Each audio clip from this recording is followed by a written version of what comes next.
Isso, Apocalipse 8, verso 1 em diante. Quem achou, diga glória a Deus. Glória a Deus. Amém. Diz: e havendo aberto o sétimo selo, fez-se silêncio no céu quase por meia hora. Vi os 7 anjos que estavam diante de Deus, foram-lhes dadas 7 trombetas. Veio outro anjo, pôs-se junto ao altar, tendo incensário de ouro. Foi-lhe dado muito incenso, para o pôr com as orações de todos os santos, sobre o altar de ouro que está diante do trono. Verso 4. E a fumaça do incenso subiu com as orações dos santos, desde a mão do anjo até diante de Deus. E o anjo tomou o incensário, o encheu do fogo do altar e o lançou sobre a terra. Houve depois vozes, trovões e relâmpagos e terremotos. E os 7 anjos que tinham as 7 trombetas prepararam-se para tocá-las. Sente dando glória a Deus, aleluia. Bem, irmãos, o tema que eu quero usar aqui chama-se o poder da oração dos santos, amém? E também, no inverso disso, é quando a minha oração não tem poder, tá certo? Quando a minha oração não pode de jeito nenhum chegar a Deus.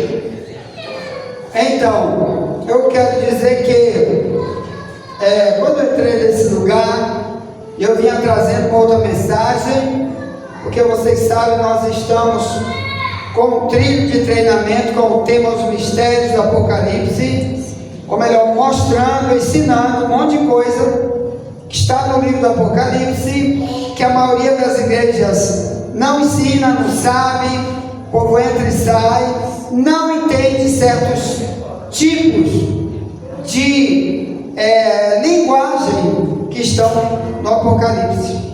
Então, quando eu entrei ali, eu senti no meu coração de, ao invés de falar o tema que eu trouxe para falar, eu recebi esse impulso de dizer para vocês sobre a oração dos santos, amém? Amém. Bem, irmão, num dia como esse, terça-feira, aqui em Camboa, em frente à televisão difusora, a partir de 7 da noite, é culto de quê? Círculo de oração. Assim como também tem um monte de igrejas que também tem oração. Assim também tem um monte de cristãos e gente que não é cristão que também ora, não é assim? Muita gente ora.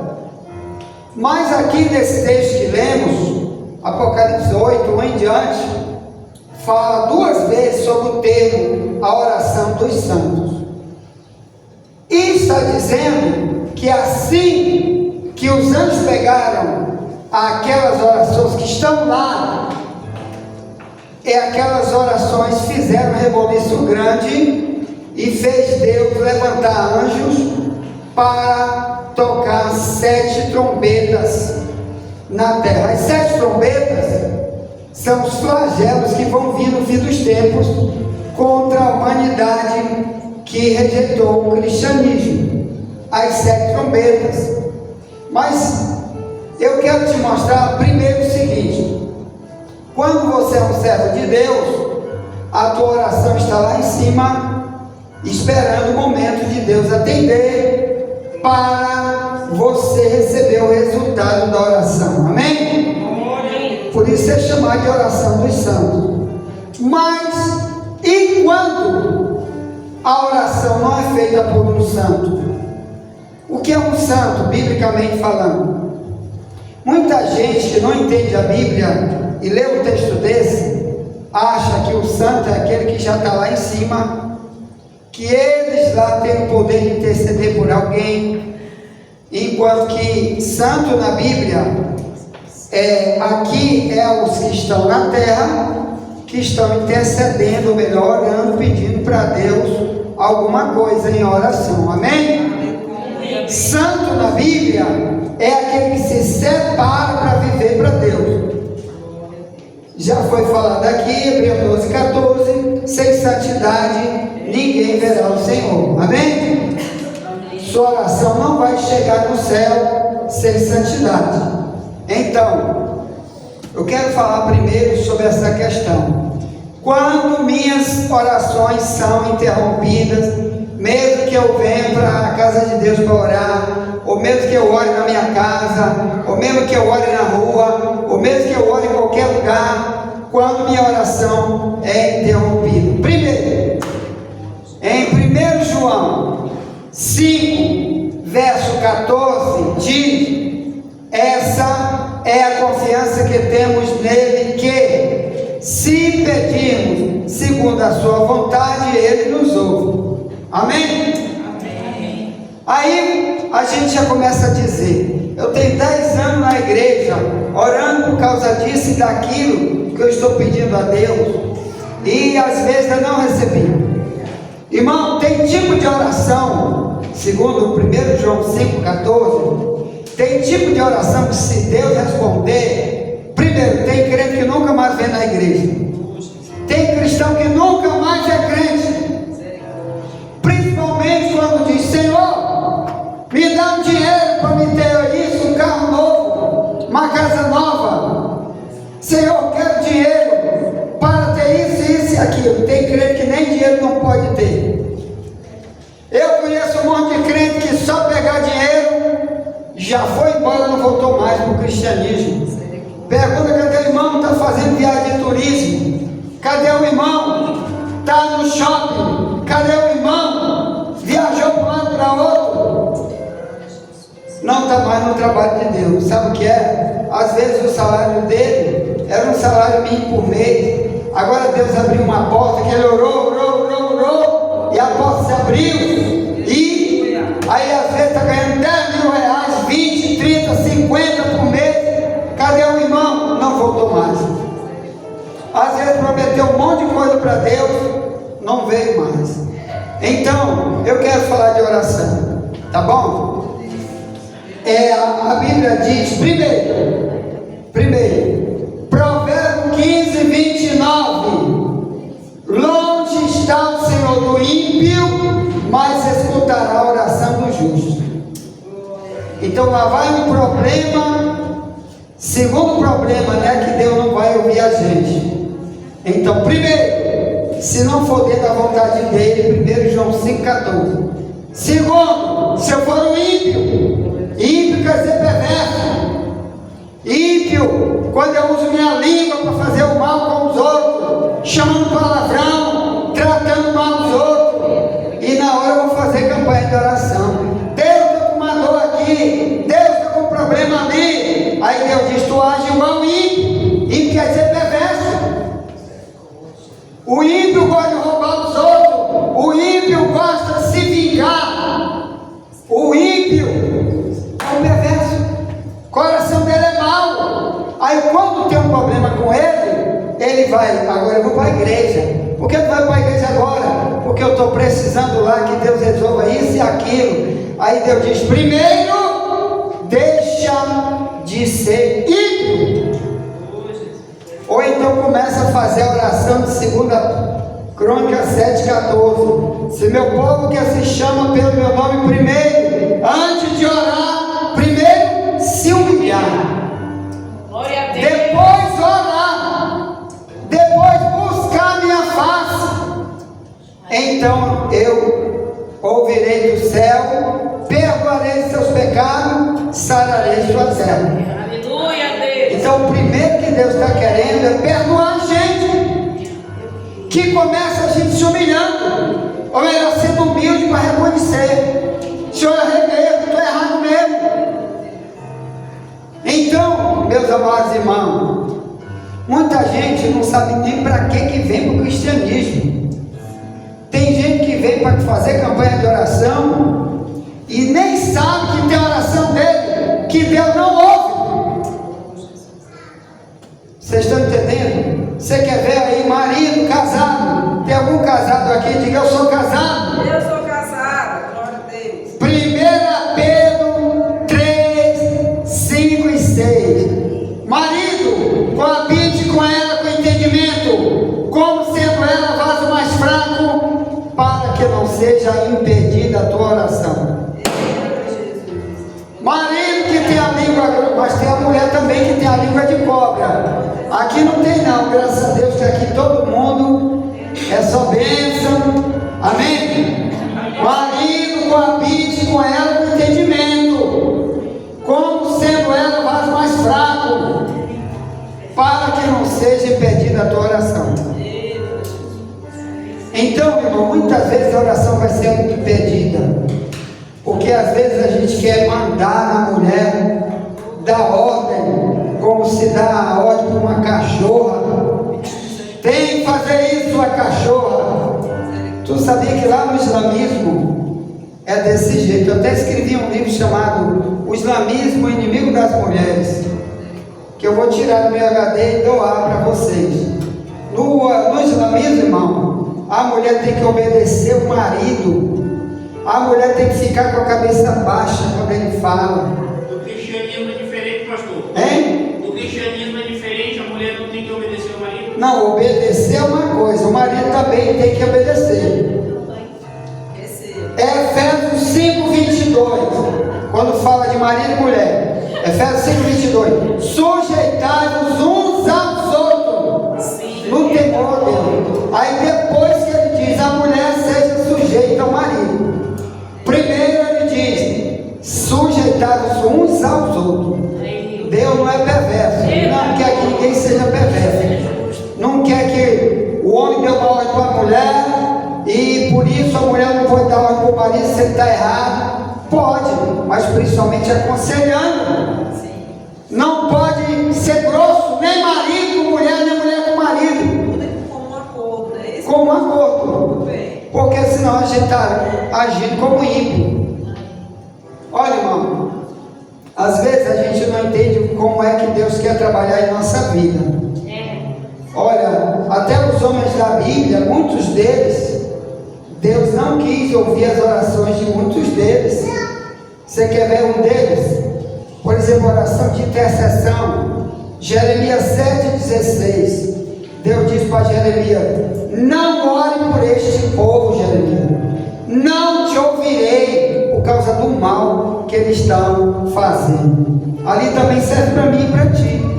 Às vezes você, marido e mulher, Deus já falou um monte de vezes para você, como Deus falava através de Jeremias para Israel, e dizia: não vou ouvir, me larga de mão, que é falso profeta, eu cuido da minha vida.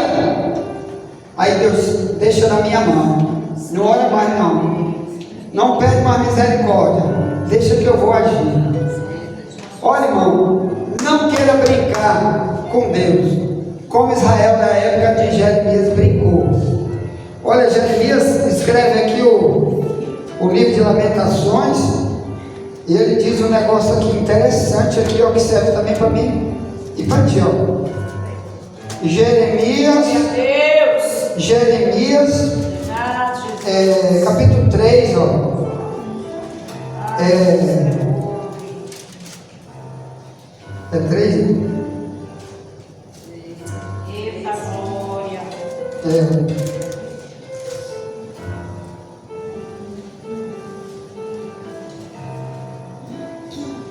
40 diante. Esquadrinhamos os nossos caminhos, experimentemos-los e voltemos para o Senhor. Levantemos o coração juntamente com as mãos para Deus no céu, dizendo: nós prevaricamos e fomos rebeldes, por isso tu não perdoaste. Cobriste-nos de ira e nos perseguiste, mataste e não perdoaste. Cobriste-te de nuvem para que não passe a nossa oração. Olha que coisa horrível. Isso é Jeremias 3, 44. Cobriste-te de nuvens para que não passe a nossa oração. Ali está falando de Israel. 3,44. De tanto que Deus já tinha falado, é Lamentações, ao livro de Jeremias. Jeremias escreveu o livro de Jeremias e leu também logo, escreveu também depois o livro de Lamentações. Lamentações é ele chorando, clamando, por causa de um povo que ele já havia pregado demais, não quis ouvir, e cada um ia pagar o seu próprio preço. Ele estava fazendo aqui uma simbologia, como se Deus, na hora que ele estivesse orando, Deus se cobrisse com a nuvem, para a oração dele não passar. Como se Deus tivesse, ó Jeremias, só vou te dar uma simbologia aqui, quando tu orar por esse povo, aí ele pegar a nuvem e botar na frente dele, para que não passe a oração. Mas ele está dizendo, mas se a gente aqui reconhecer nosso pecado, irmão, se a gente começar a mudar nosso caminho, e se lembrar que a gente prevaricou, como ele diz aqui, nós prevaricamos, Deus vai ouvir a gente, Deus vai mudar nosso quadro. O que é prevaricar? É saber o que Deus já falou e a gente faz de conta que não é conosco. Prevaricar é fugir do dever. Eu sei o que Deus já me ensinou na palavra, eu sei o que foi que ele já usou alguém para me dizer sobre aquela área X que eu tenho que mudar, mas eu não quero mudar. O nome disso é prevaricação. Aí ele diz aqui, ó, Jeremias 3,40, esquadrinhemos o nosso caminho, experimentemos-nos e voltemos para o Senhor, levantemos o coração juntamente com as mãos para Deus do céu, dizendo, nós prevaricamos, fomos rebeldes, por isso tu não perdoaste. Irmão, pior coisa é Deus não nos perdoar. Te imaginou a gente viver a vida inteira fazendo a mesma coisa de errado e quer para Deus perdoar a gente? Tem uma das maneiras que Jesus diz que Deus não vai perdoar a gente, Mateus 6, 14, 15, ele diz, se tu perdoar ao teu próximo, Deus vai te perdoar. Se tu não perdoar, Deus também não te perdoará. Então cuidado com a gente quando vem para o culto para cantar, pregar e orar, mas ali fora às vezes a gente age como ímpio, dentro de casa sempre a mesma coisa, a língua de cobra, o coração perverso, sempre a mesma coisa. Não vamos brincar não. Na época de Jeremias 15, 1 e 2, sabe o que Deus disse para Jeremias? Jeremias, mesmo que Moisés, Samuel ou Jó tivesse nesta geração clamando para mim resolver alguma coisa para esse povo, eu diria, sai da minha presença, não vou ouvir vocês também não. Já imaginou? Moisés, Jó e Samuel, homens respeitadíssimos pelo próprio Deus, pelo comportamento como servo fiel, mas se eles estivessem na época de Jeremias 15, 1 e 2, dizendo, Deus ajuda Israel, que está rejeitando Jeremias o tempo todo, Deus disse, nem esses não vou ouvir. Irmão, sabe o que eu venho para você agora com essa mensagem? Já imaginou a gente está vivendo uma vida de perverso, de ímpio, de cristão que é crente só na igreja, quando chegar aqui diz, irmão, ore por mim, irmão, tu não ora por mim? E às vezes você vive pedindo isso na igreja, né? Passa um dia, um ano, 10 anos, irmão, você ore por mim? E às vezes você não quer consertar, e às vezes você bota a culpa em quem está intercedendo, e às vezes você está fazendo igual Israel da época de Jeremias. Sabe o que diz Provérbio, que veio muito antes de Jeremias? Capítulo 2, ó. Ele diz, eu te chamei e tu não me ouviste. Quando tu me chamar na hora da tua tribulação, eu também não vou te ouvir. Olha aqui, irmão, Provérbio 2. Nós temos que ler essas coisas, irmão. Amém? Provérbios 2. Não, capítulo 1 de Provérbio. Diz assim, ó. Provérbio 1, 23 em diante diz, convertei-vos pela minha repreensão, eis que abundantemente derramarei sobre vós meu espírito, e vos farei saber as minhas palavras, mas porque clamei, e vós recusastes, porque estendi a minha mão, não houve quem desse atenção,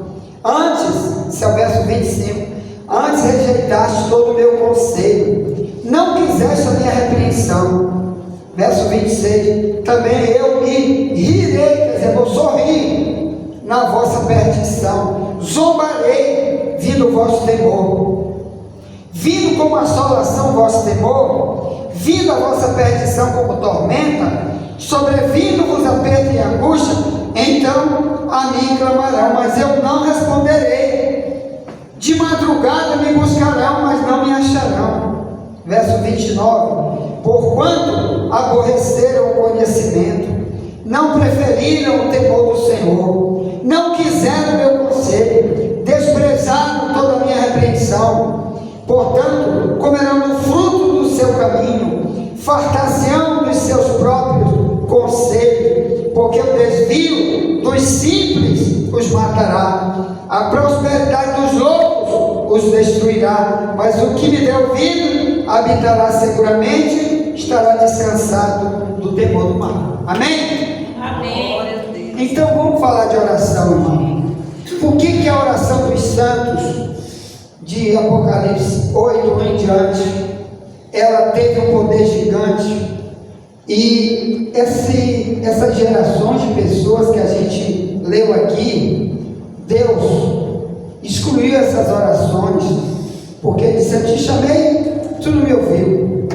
Então, meus amados irmãos, é porque a pessoa que é santa, ele também está em João 17, que Jesus diz assim: Pai, santifica-os na verdade, a tua palavra é a verdade. Então, santidade é buscar na palavra aquilo que Deus está falando e a gente procurar se corrigir, para o nosso comportamento ser diferente. Lá em Apocalipse 22, 11 e 12, Jesus disse: quem é santo, se santifique mais. Então, o que é santo que se santifica mais? Quer dizer, Deus já me ensinou, já tem coisa que meu comportamento não é mais igual ao do ímpio. Eu já pareço agora mais como cristão do que como ímpio, mas tem coisa ainda que Deus não vai pedir para a gente mudar mais. Isso quer dizer santo que se santifica mais. Sabe o que diz Paulo em 2 Coríntios 7, verso 1? Ele diz: amados, nós temos tais promessas, então purifiquemos de toda imundície da carne e do espírito, purificando a nossa carne na santificação do temor a Deus. Então, às vezes, a falta de temor é um negócio terrível para nós. Então, santificar é que vai fazer a gente dizer: rapaz, isso aí eu tenho que ter Deus como meu Senhor. Ele está vendo, os olhos de Deus estão em todo lugar. Ou então, quando eu estiver cheio de problema para resolver, cheio de problema na minha casa, cheio de problema na minha saúde, eu vou clamar e Deus diz: epa, não.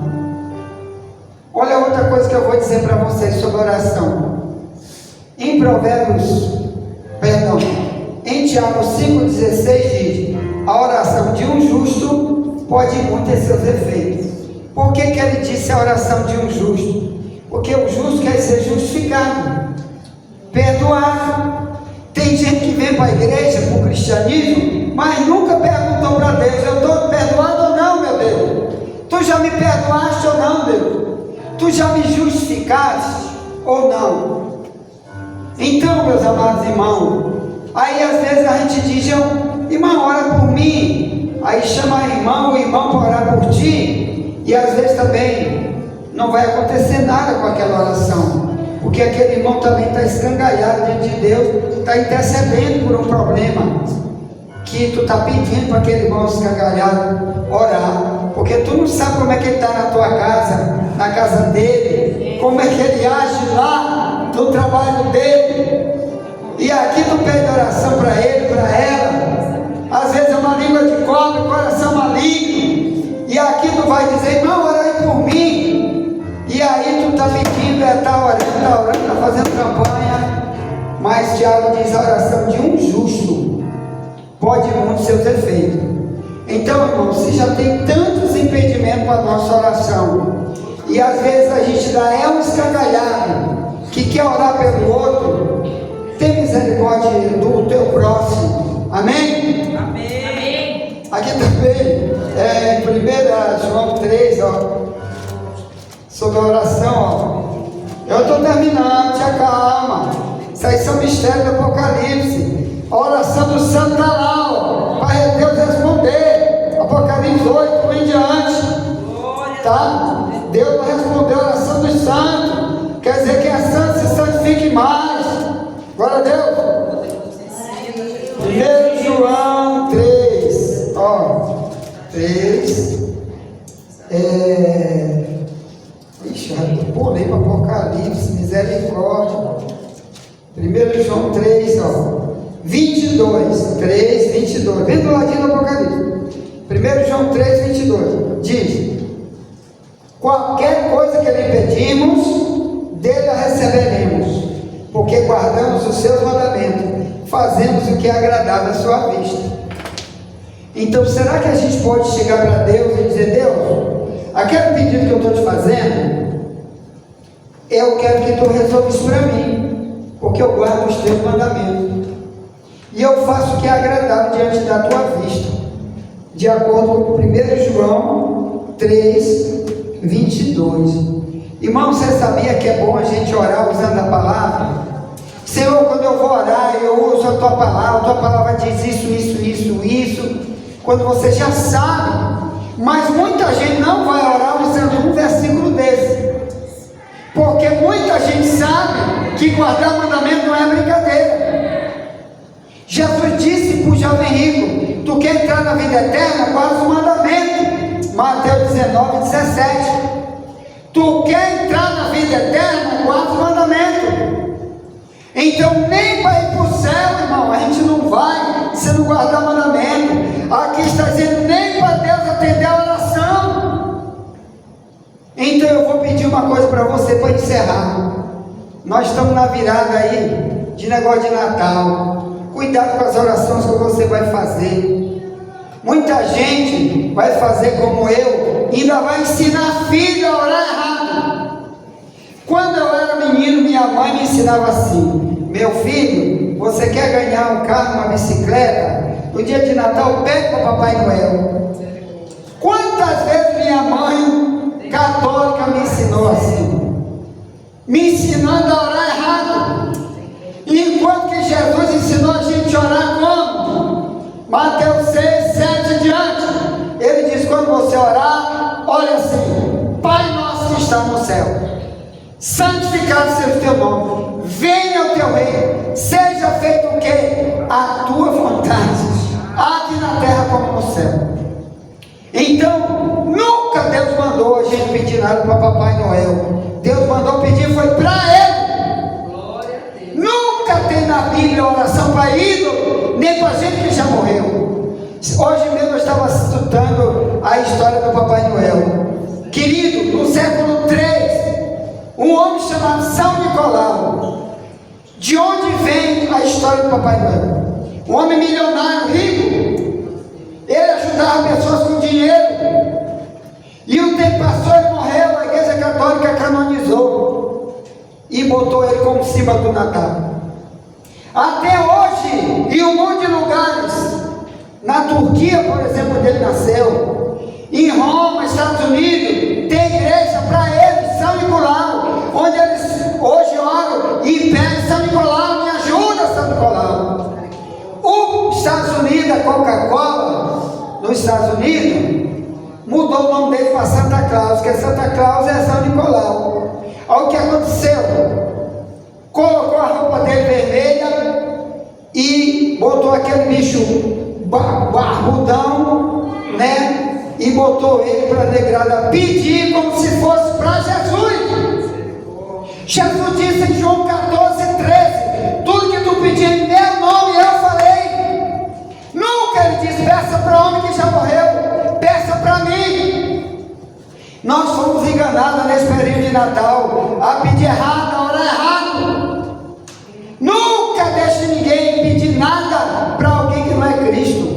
O Natal é igual à história da Páscoa. Na Páscoa, em vez de botar um cordeiro, botaram um coelho, então botaram um ovo no lugar do cordeiro. Viu? Quem salvou o Cristo Quem salvou a pessoa foi Cristo, que é o Cordeiro, não foi coelho, que nego bota na Páscoa. Quer dizer, sempre vai ter uma substituição. Todo o tempo o diabo substituindo a gente, viu? Por um mentiroso quando ora, por um hipócrita quando ora, e ainda tem mais a tradição velha, que muitos de nós arrastam nesse período de Natal, ou pede para Papai Noel, e ainda tem os caras de pau que não quer falar de Papai Noel, mas bota aqueles gorros vermelhos, na hora faz aquelas cantadas dentro das igrejas evangélicas, e ainda diz que ali não tem nada como Papai Noel. Como se aquilo ali é exclusivo do Papai Noel?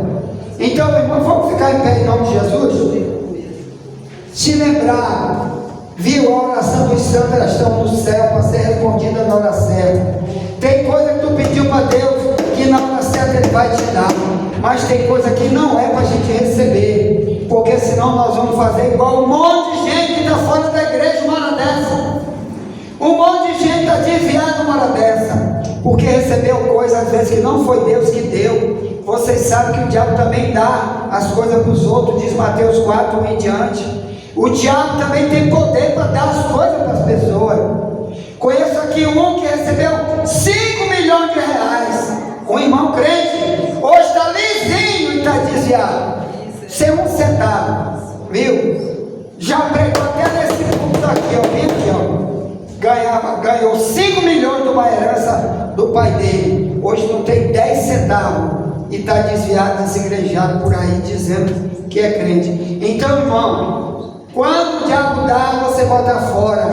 Deus vai primeiro te preparar para poder ter aquilo que Deus quer te dar, para poder saber usar, principalmente para ajudar teu próximo e para usar na obra de Deus através de você. Amém? Vamos orar. Querido Deus, apresentamos teu povo, não deixa nenhum, meu Pai, fazer oração de dor, oração que não passa do teto, ensina a orar, como diz Lucas 11, 1 e 2, ou 10, 1 e 2, que os discípulos disseram, ensina-nos a orar como João Batista ensinou seu discípulo. Então, meu Pai, ensina a gente a orar. Lá em Romanos 8, Paulo diz, não sabemos orar como convém, mas o Espírito Santo intercede por nós. Então, Pai, intercede por nós, ajuda a gente a receber, ajuda a gente a ser o que tu planejaste.